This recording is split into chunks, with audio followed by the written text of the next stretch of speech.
I would shoot a photo and it would, okay, say the photo was blurry or whatever. So through research, obviously I would have to increase the speed. But if I'm increasing the speed, that means that, I have to figure out to compensate for the light. So it's kind of like trial and error and process of elimination. This doesn't work. This doesn't work. This works. This works. This doesn't work.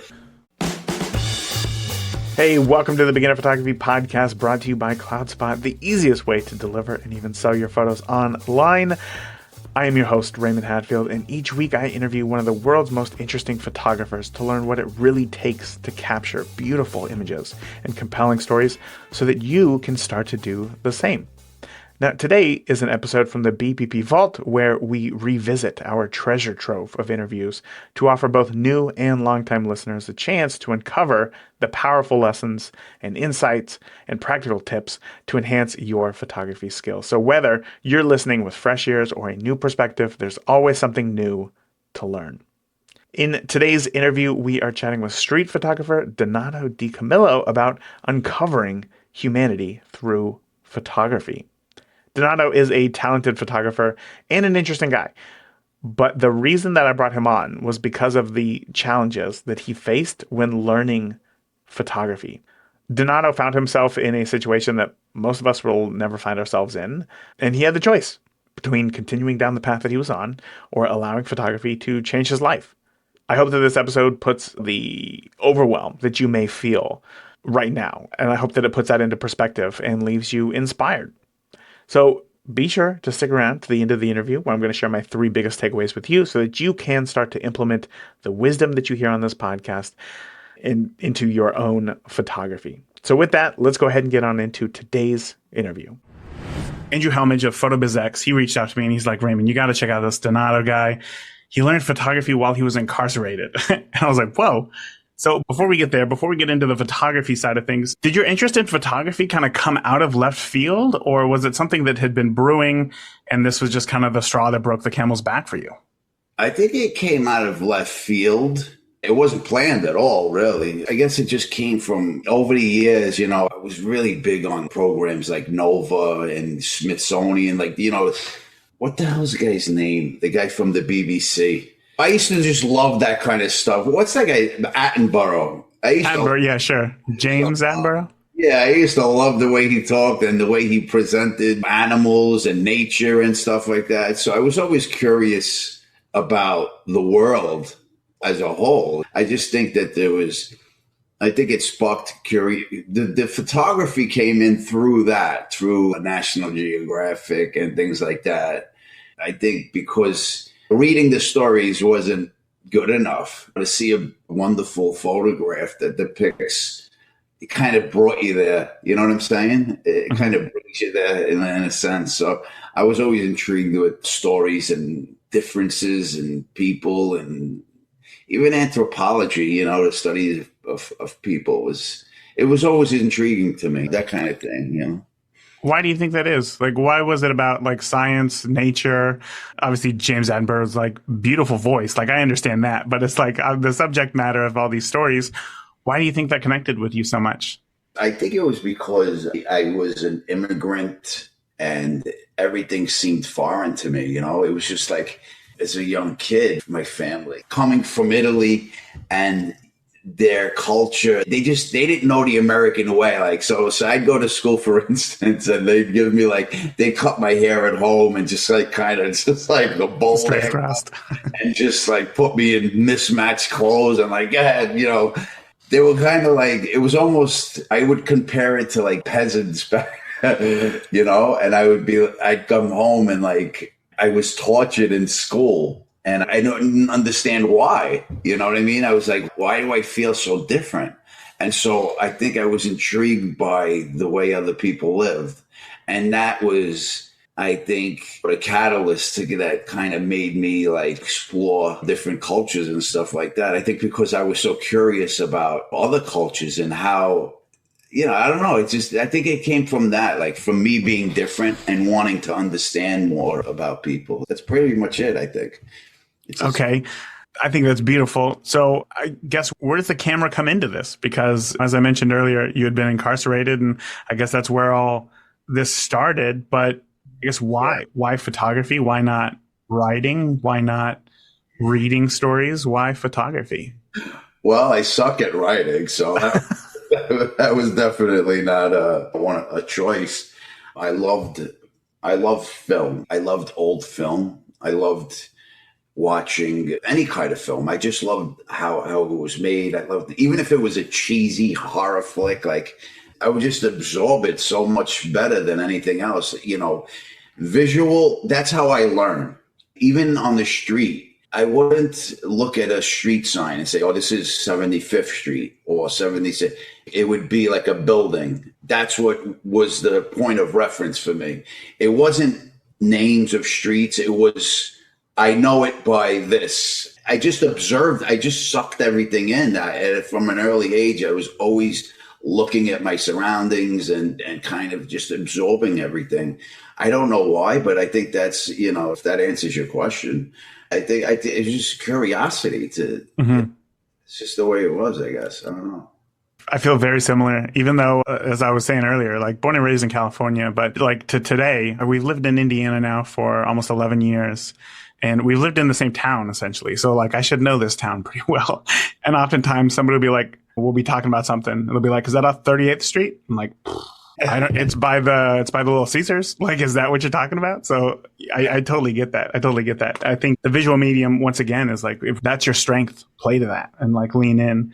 And what's really cool about looking at your photography is that when I look at your work, I see somebody who has taken the time to almost build a photograph. And it's interesting because I look at some of your videos on YouTube or I hear you talk about your process, and it doesn't seem as though it's like this lengthy, drawn out process. You don't go out and you're like, I know the perfect guy who I'm going to photograph today. This is what the shot's going to look like. It kind of happens organically. But has it always been like that? Or, okay, hold on. Let me go back because I guess that once again, your entrance into photography is a little different than anybody else's. So talk to me about your earliest days in photography, because this was without a camera, right? Is this while you had just been incarcerated, or was this weird? It was really weird, yeah. How does that go? So the question is, so why photography, I guess, right? What sparked that? How did you get into it? Like I said, I was big into film, and I just loved the way things were put together. I remember watching Fellini, being from an Italian family, I guess. I always bring up that fact that I'm from an immigrant family.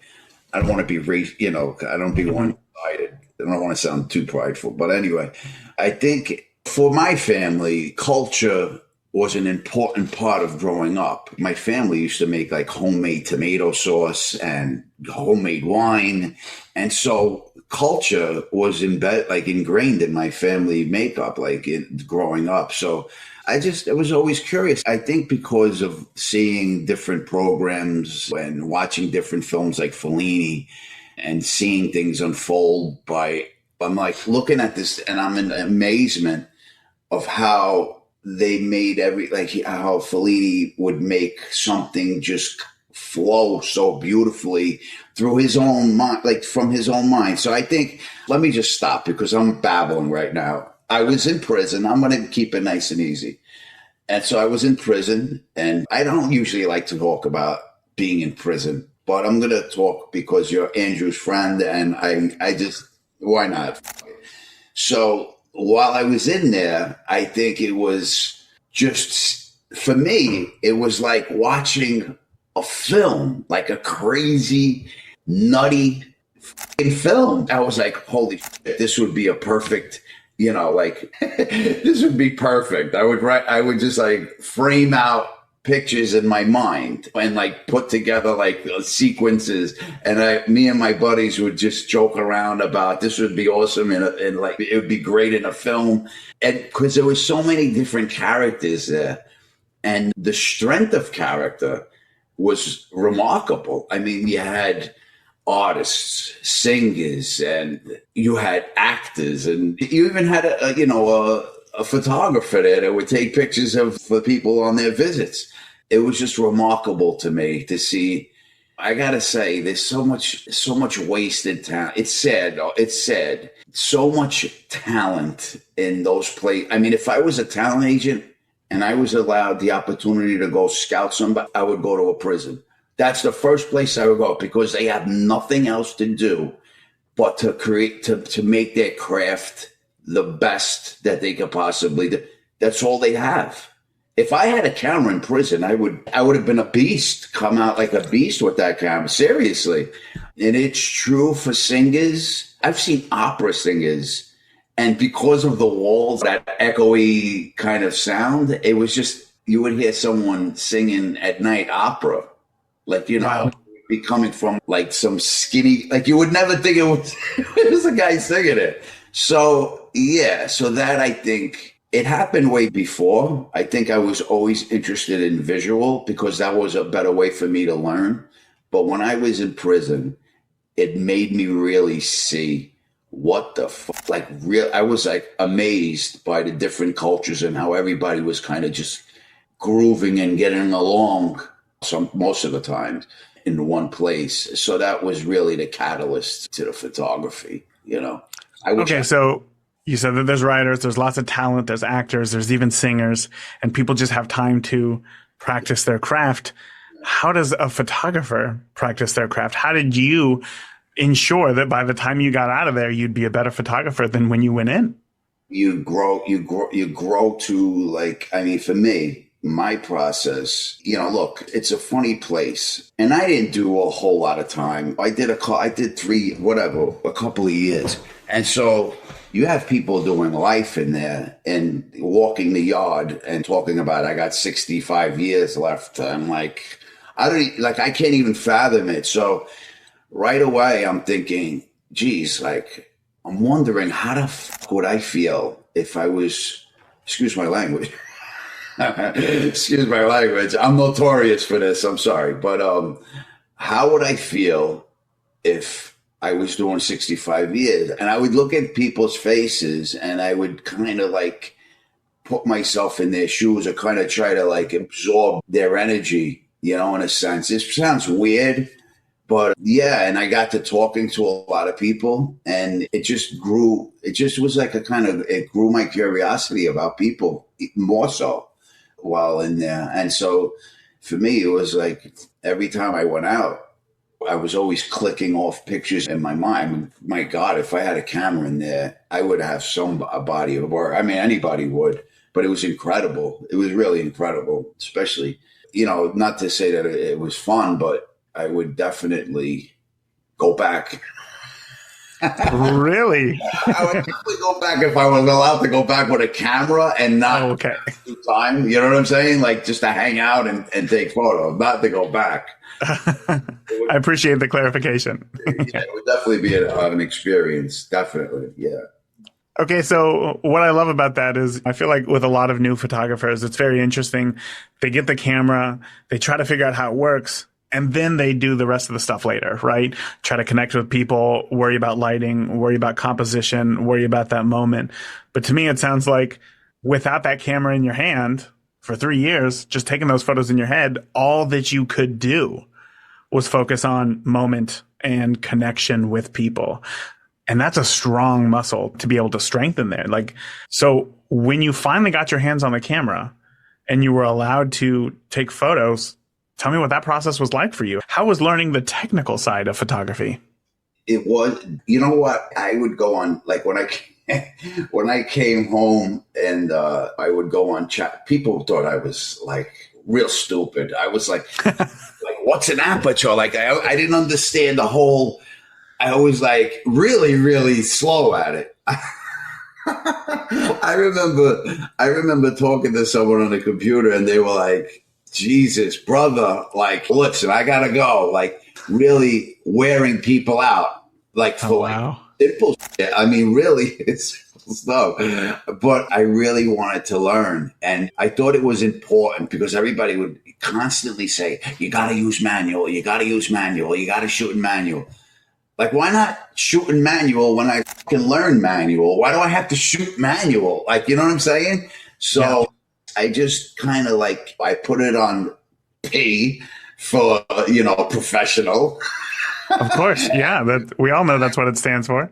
Yeah. And so I would, how I learned was after I took the photo, I would look at the image and I would see what speed it was. And if it didn't work, I kind of figured it. I needed it like that. So I would take a photo in P, let's say. And if it was too dark or grainy or whatever, I would adjust the ISO later on, and kind of that's how I grew to understand aperture and all that shit. But it didn't come easy. I was like, what the hell is all this? Why is it so complicated? You know, for me, it was, yeah. People were like, Jesus Christ, you going to get this yet? When it came to obviously the technical side, we understand like it's tough, it's difficult. There's a lot of numbers, which I know my brain doesn't naturally consume numbers very well. It doesn't digest these things. Lots of new terminology and whatnot. So you just took the approach of like, I'm just going to take photos in some sort of assisted mode, like program or aperture priority or whatever, see what the camera suggests. And then from there, tell me if I'm getting this right, then you'd put it in manual and then adjust to see if you can get the photo closer to what you saw in your head? Yeah. So like if I would just shoot P, like said, whatever, what are they called? Program? Is that program mode? Yeah. Program. Mm-hmm. So I would shoot. When I first came home, I had a Canon. My family had bought me this little Rebel when I came home. And so I would shoot a photo and it would, whatever it would render, I would look at the file and it would say, say the photo was blurry or whatever. It was like blurry. So through research, obviously, I would have to increase the speed. But if I'm increasing the speed, that means I have to figure out the light. I have to figure out to compensate for the light, right? So that's the way I kind of learned, you know what I mean? Just looking, trial, and it's kind of like trial and error and process of elimination. This doesn't work, this doesn't work, this works, this works, this doesn't work. And so it took a little while, but I got it. I didn't go into, I didn't like, these numbers confuse the shit. I like, stop down. Stop down means going up. I'm like, what do you mean stop down? Stop down, then it should be down to F2, not F22. You know what I'm saying? So it threw me off. So a little bit in the beginning, and then that's how I did it. It was a little weird, but just a little weird. Yeah. So during that time, you were on house arrest, right? Like you had to stay at home. So when you finally were able to get a camera in your hand, everything that you photographed and the way that you learned photography had to be from within the four walls of your house, right? Okay. Yeah. So what are you shooting? How do you keep yourself motivated? Oh, Jesus. It was difficult to keep myself motivated. I shot a whole lot of macro. I wish I had some photo. Macro could be so beautiful. I mean, it really is. It is beautiful. But, I would have to crawl around on the floor outside of my lawn, looking for bugs and shit. Water droplets like everybody else. I would practice the speed, photographing water. And just little things. I would photograph family members. I sucked really bad. I was just really horrible. But I think when I created one photograph that, I joined this it was like National Geographic had this thing. It was called Your Shot.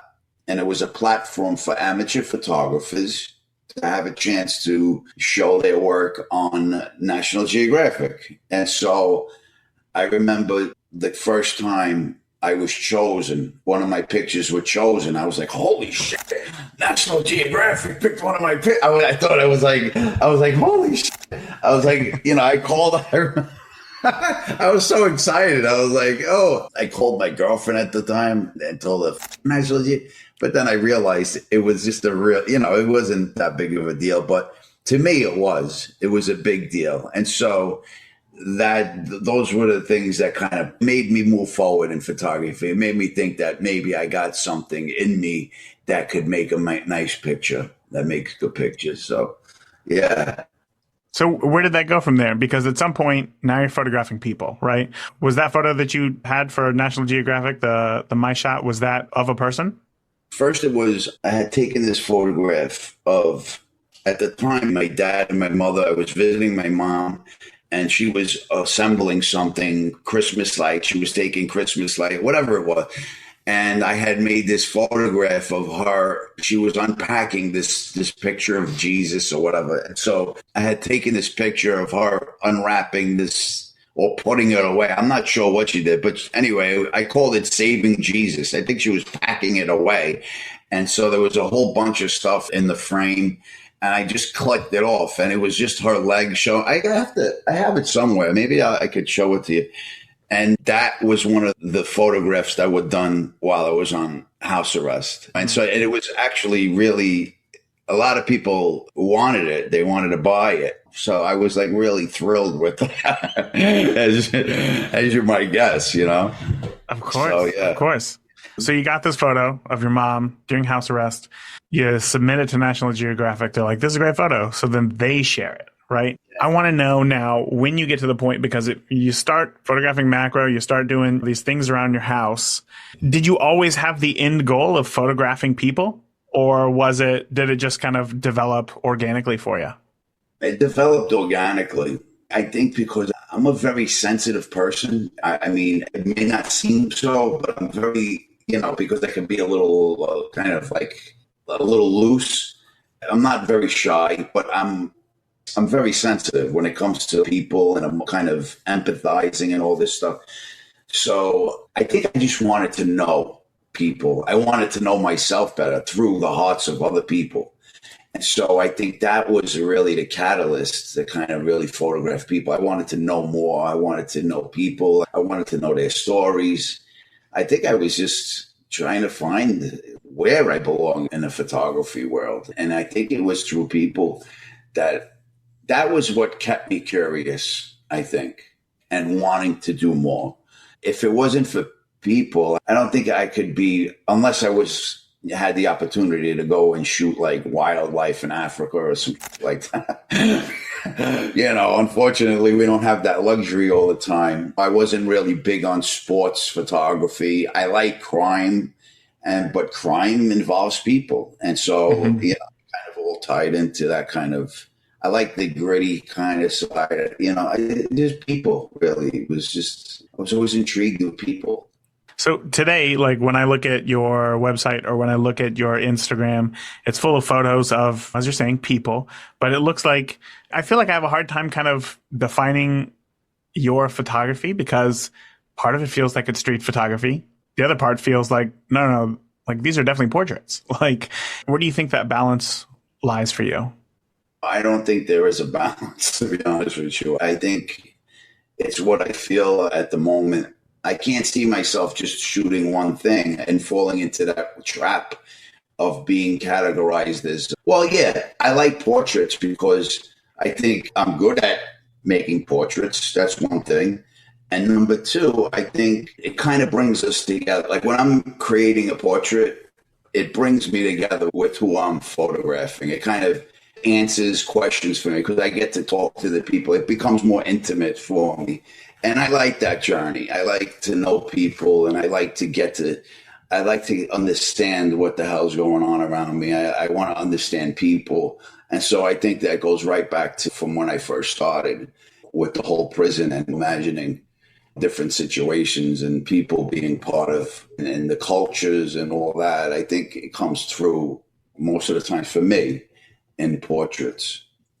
How does the camera help you understand who somebody is? Well, I think sometimes the eyes are very telling.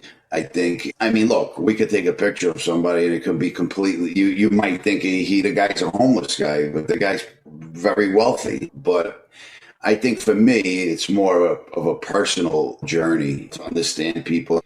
I don't know. I think it's just, I seek the truth through people. And so whether it comes through, like, I'll show you like this picture here. This was like one of my early pictures. Like this woman, she was like 93 years old and she would swim in Coney Island. And I found this very strong cat. I just think people are amazing. I don't know how to explain it. I really don't. Well, then let me ask you a question. What is more fulfilling? Is it the time that you spend with the people that you're photographing, or is it the photograph itself? I think it's both. I think if the photograph comes out well, if it does good, if it holds your attention for more than 3 seconds, I think I fucking scored. You know what I mean? I think I scored because these days with so many photographs being uploaded, I always mention it. It's kind of hard to hold people's attention. And I think if I could make someone feel, if I could evoke feeling through a photograph, even if it's just a simple photograph, or maybe make someone think, or whatever, if I could evoke some kind of feeling, I think I think I did my job as a photographer. So how do you do that? How do you ensure that your photo evokes an emotion? So for me, it became a challenge to take a simple portrait, let's say a black and white, and kind of make it so make it look like, if you look at it, you're like, wow, that's pretty fucking good. Like, you know what I'm saying? It's pretty good. It's really strong. I don't know. I don't know what makes us look at a photo and say, damn, that's a pretty good photo. You know what I'm saying? For me, it's almost like there's a connection there or something. For me, I don't know. So you look at your portfolio of images, your favorite photos of yours, and then you just go on Instagram and you see somebody else's images. What is it about your images that you love the most? What makes you hold those images close to your heart? I think it's something that's like kind of draws me in, that holds me there. Like, like, it's hard for me to explain this because it's well, let's go back to that photograph of that woman, right? Let's just take that photo as an example, right? What was it about her that made you think something here is compelling and I would like to photograph her? I just think that the whole demeanor, the hat, the sun visor, it just showed so much personality. Like, it just kind of oozed this persona, this personality. And I think for me, just looking at her, it brought up questions. I don't know. People amaze me. I may sound like goofy and like over the top, like into this shit, but I really am passionate about people. I mean, if you look at her, it's a simple photo, but she was 92 years old and she's doing laps. And I didn't even know this before. She was just getting her shit together on the boardwalk. And when I snapped the photo of her, and when she saw me taking the photograph, she started laughing. And when she laughed, it made me feel good. And after seeing the photograph, it made me feel something. It made me feel like I accomplished something. It made me feel, I don't know. It's a weird thing. I don't know why we take photographs, why we do so much. I have no idea. I think I'm the same way. It's weird. Yeah. It's a really good question, but it's really hard to answer for me. Like, I'm connected to almost all of these people in a way. I don't know. Sounds crazy, right? No, not at all. I'm the exact same way. I mean, I think about that quite often. I think it was Ansel Adams who said that there's two people in every photograph, the photographer and the viewer. And what's so difficult about photography is it is an art form, which means that it's subjective. You could hate a photo that I love, but it doesn't really matter because it came from us. And I don't know, because I struggle with this as well. It's like, I don't know if I feel like some people love photography because the technical aspect speaks to their brain and it makes sense to them. And other people love photography because it's more up to interpretation. And that's the side of the brain that it speaks to for them. But unfortunately, the medium is exactly the same. Where it's like with painting, it doesn't really work like that.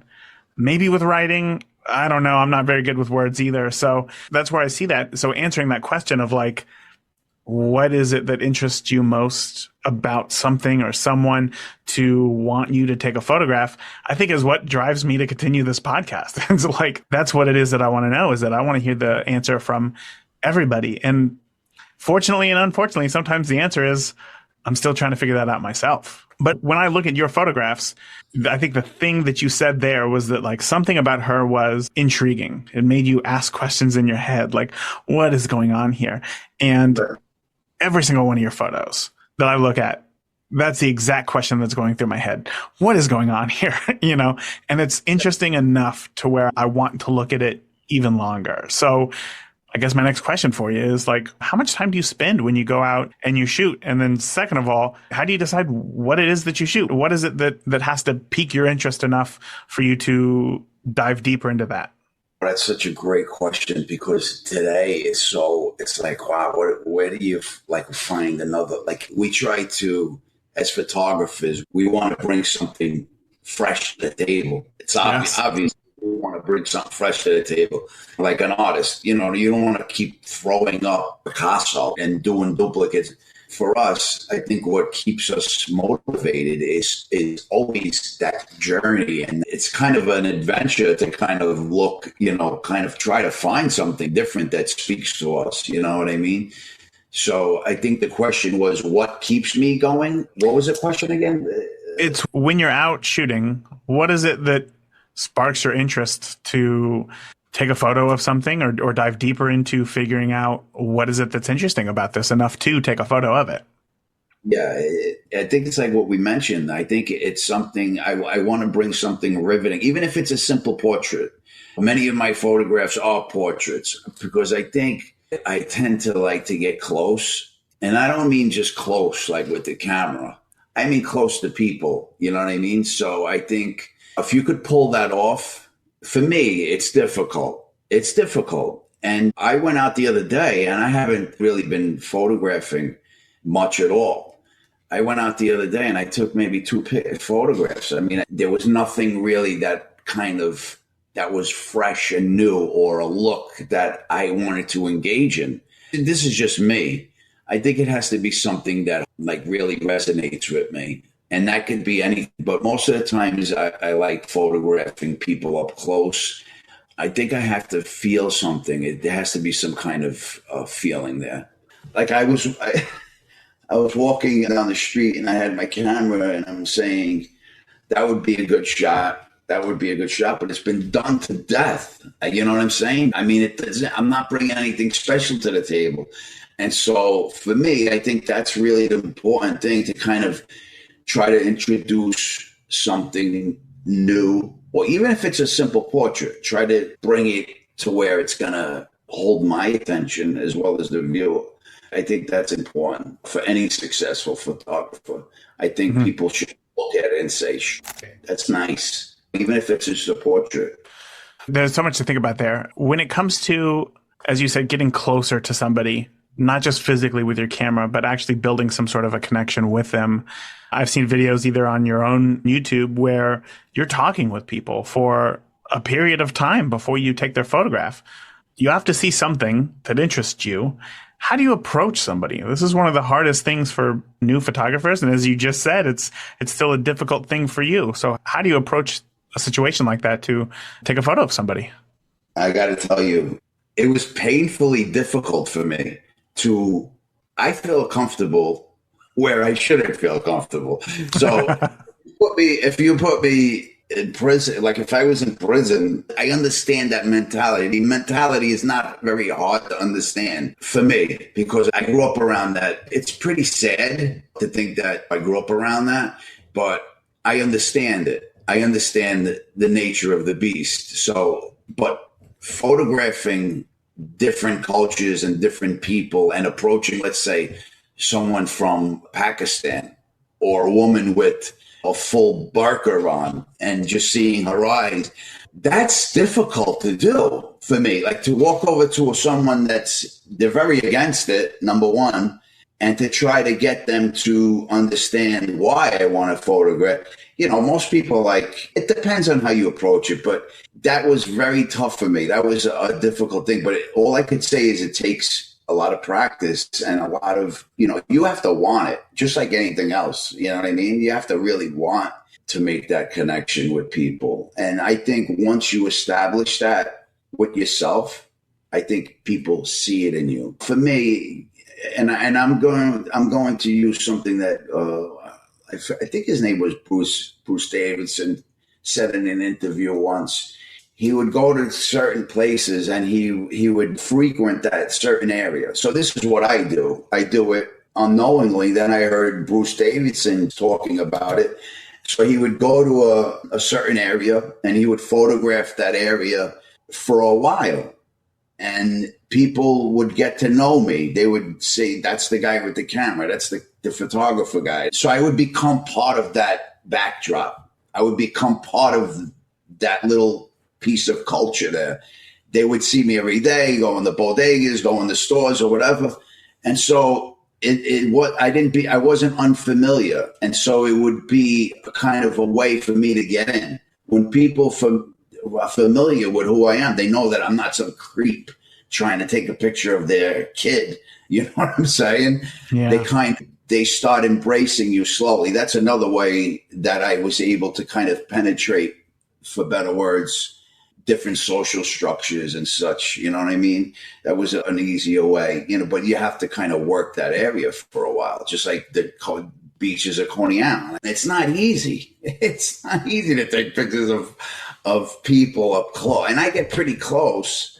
So it's not easy. It takes practice. And I think the important thing is, like, I can't say, hey, I'm from National Geographic, I'm taking pictures, you're going to be in a magazine. Would you want? People are most likely going to say yes if you say that. To say I'm a guy just taking pictures because I like to take pictures, it doesn't fly all the time. You know what I'm saying? So, yeah, I think becoming familiar is a very big, important part of it, That's something that I don't think I've ever heard that before. But honestly, I mean, I think that makes a lot of sense because I feel so many new photographers, like we see these photos of people just out on the street and you just romanticize about that. You're like, there's so many interesting stories to be told out there. And then you get out there and just you as a photographer being on the street, like that's a new enough experience as it is.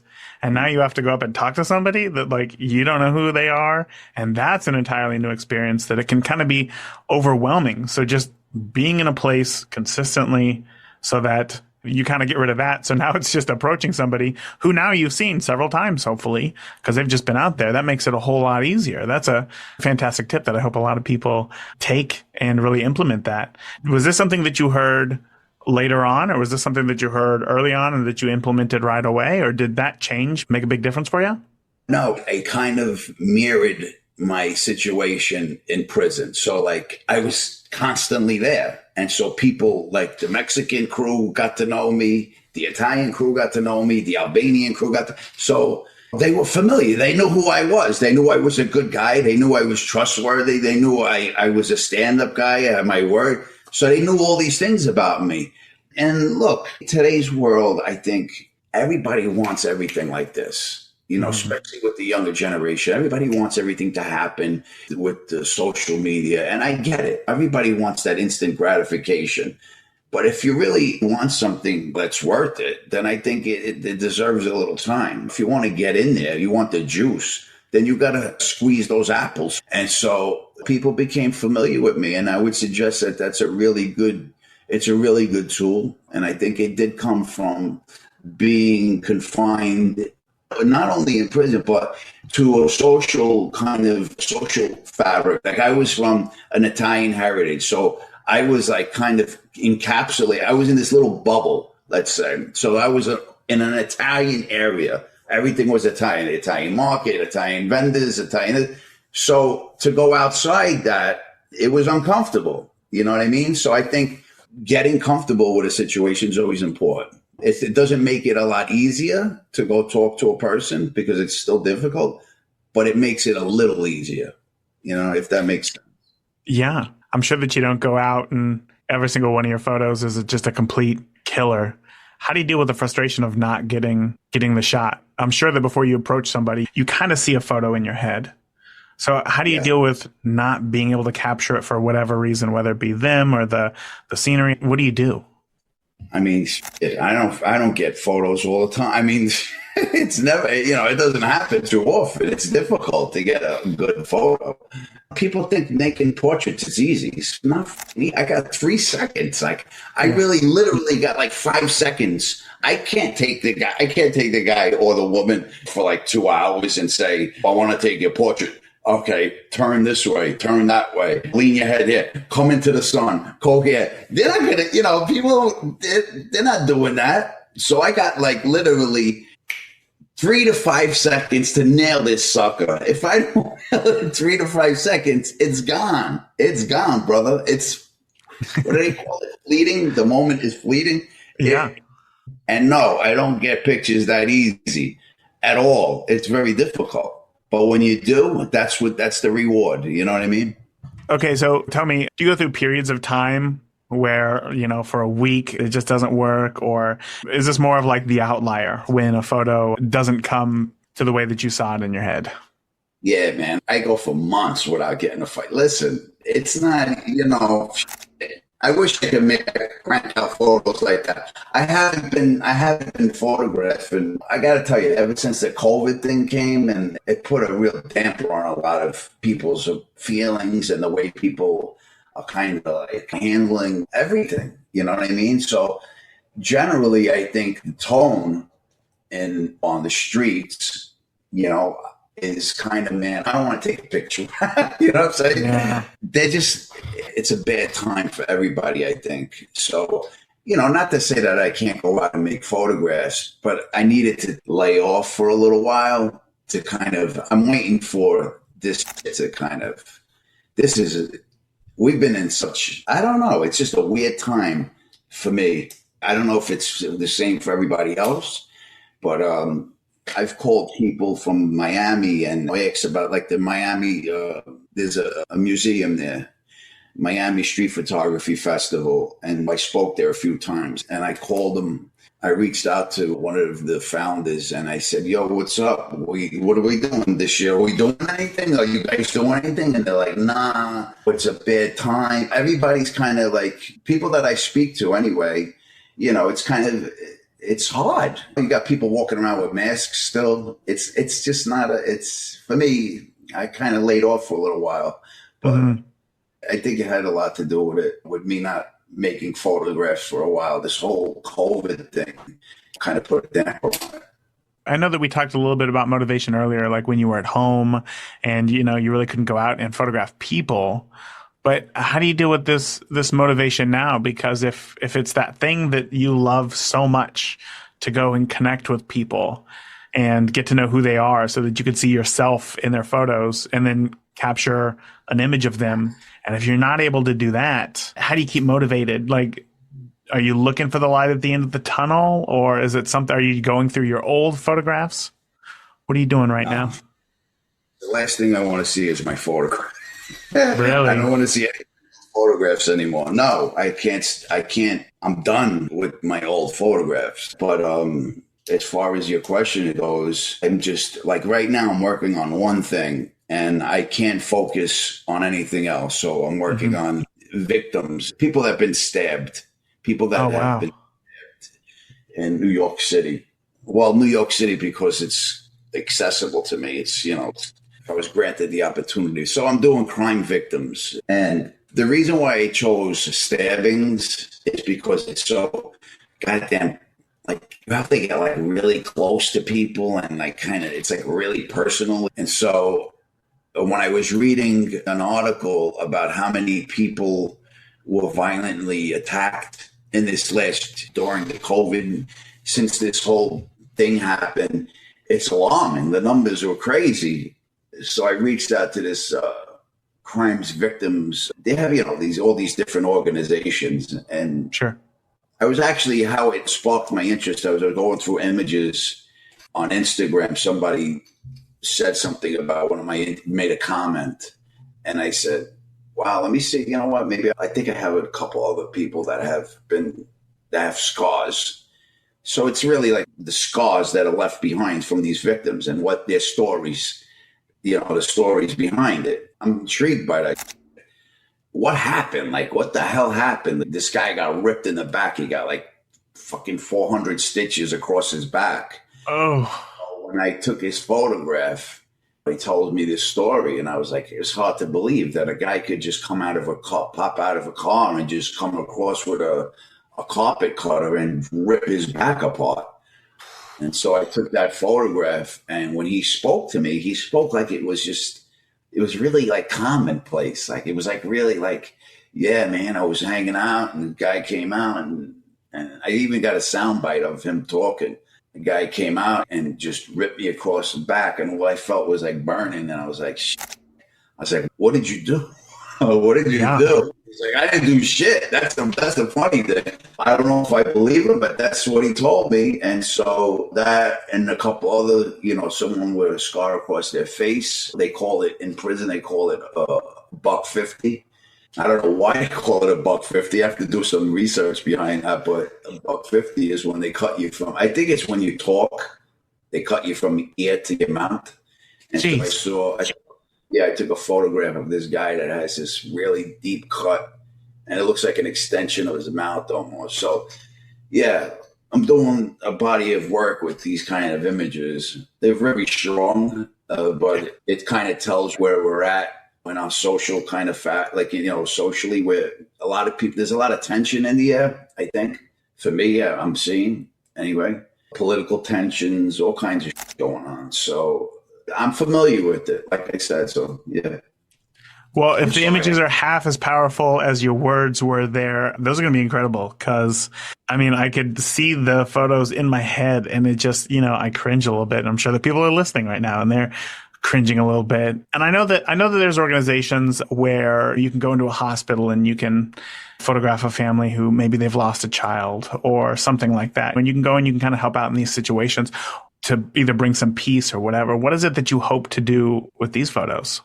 Well, I've been a victim of violence. So I've been shot and I've been stabbed as well. So for me, it's a way for me to I'm going to lay out like a platform. It's for a way for me to tell people, like, you could do things smart or you could do things stupid in this lifetime. And so for me, it's kind of like yeah, I wouldn't say like to bring awareness to victims and stuff, but I think there's a lesson to be learned from from these stories. The stories are really intriguing, like how it happened. It could be as stupid as like stepping on someone's sneaker and getting. They're just little bits of truths that I put together. But for me, I think I want to bring it to the table and tell people, like, this is what's happening in the world today, man. This is real. These people don't have really a voice. The guy's walking around with a scar across his face. I mean, obviously there's a story there. People should know what happened. People should know what's going on in the world. There's a lot of that's going on. Women that are battered, women that have been beaten. I mean, there's so much out there that we could do as photographers in a responsible way. We have a responsibility, in a sense, when we're photographers to we could use it for harm or we could use it for good. I choose to use it for good, to tell someone's story and say, look, this could very well happen to someone that you love or you. I think it's important to share people's stories. I don't know how to end it any better than that. That was fantastic right there.